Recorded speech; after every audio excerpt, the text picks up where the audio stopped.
মিঠুন দা আমাদের education YouTube চ্যানেলে সকলকে স্বাগত জানাই। তো সবার মনে একটা প্রশ্ন, বিশেষ করে যারা 14 টেটের গতকাল যে জাজমেন্ট এসেছে সুপ্রিম কোর্ট থেকে 6 নম্বর যুক্ত হয়েছে, তো অনেকেই আমাকে দেখলাম বিভিন্ন কমেন্ট বক্সে, দাদা আমার অ্যাডমিট কার্ড হারিয়ে গেছে, আমার অ্যাডমিট কার্ড নেই, তো আমি কি করে বুঝবো? তখন তো শুধু পাস ফেল দেখিয়েছিল, কোনো নম্বর দেখায়নি। বিভিন্ন রকম কোয়ারি রয়েছে, বিভিন্ন রকম কোয়ারি রয়েছে, বিভিন্ন রকম কোশ্চেন রয়েছে সবার মনে। তো এর সমস্যার সমাধানটাকে আমি আপনাদের বলি, যেটুকু যা বুঝতে পারছি সমস্ত কিছু মিলিয়ে। তো প্রথম কথা হচ্ছিল, তখন তো আর নম্বর দেখায়নি, শুধু পাস ফেল দেখিয়েছিল। এখন আপনি কি করে বুঝবেন বা আপনি অ্যাডমিট কার্ড হারিয়ে ফেলেছেন কি বিষয়? আপনার ভালো করে জানেন যে একটা লেন্দি প্রসেস, 20 লক্ষ শিক্ষার্থী পরীক্ষা দিয়েছিল, তো সেখানে 1,25,000 মতো পাস করেছিল। এবার বাকি যারা রয়েছে সমস্ত তথ্য ডাটাবেস যাচাই বাছাই করার সময় চেয়েছে পর্ষদ। এখন আপনারা অনেকেই জানেন যে বিভিন্ন তথ্য নেই, এখন সেগুলো তাহলে কী করে যাচাই বাছাই হবে সেটা পর্ষদই জানে।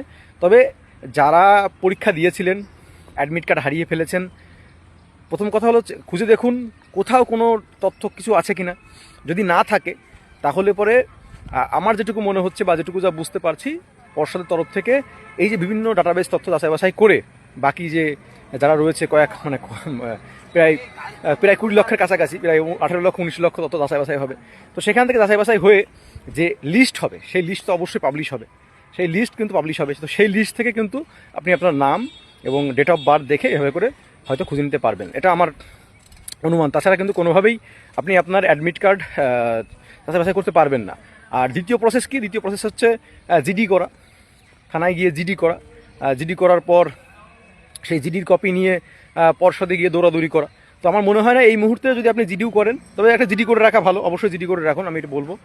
জিডি করে রেখে এবং জিডি করার পর সেই তথ্য নিয়ে যখন আপনি যাবেন পর্ষদে যাবেন, তো এই মুহূর্তে আপনাকে আপনি জিডি করে গেলে পরে আপনাকে দিয়ে দেবে তা নয়, কিন্তু জিডিটা করে রাখুন। কারণ ইন ফিউচার আপনারা যদি ইন্টারভিউয়ে যখন ডাক পাবেন বা কিছু হবে, যখন প্যানেল প্রকাশিত হবে, তখন কিন্তু পরবর্তীতে কাজে লাগবে। আর আমি যেটুকু যা বুঝতে পারছি তাতে এই তথ্য যাচাইয়ের পর যে 4 মাস সময় নিয়েছে, এর মধ্যে এরা সমস্ত ডাটাবেস তথ্য যাচাই করে দেখবে যে কারা 90 থেকে 6 নম্বর কম ছিল, বা এরকম 1 নম্বর 2 নম্বর 4 নম্বর 5 নম্বর 6 নম্বর কম ছিল।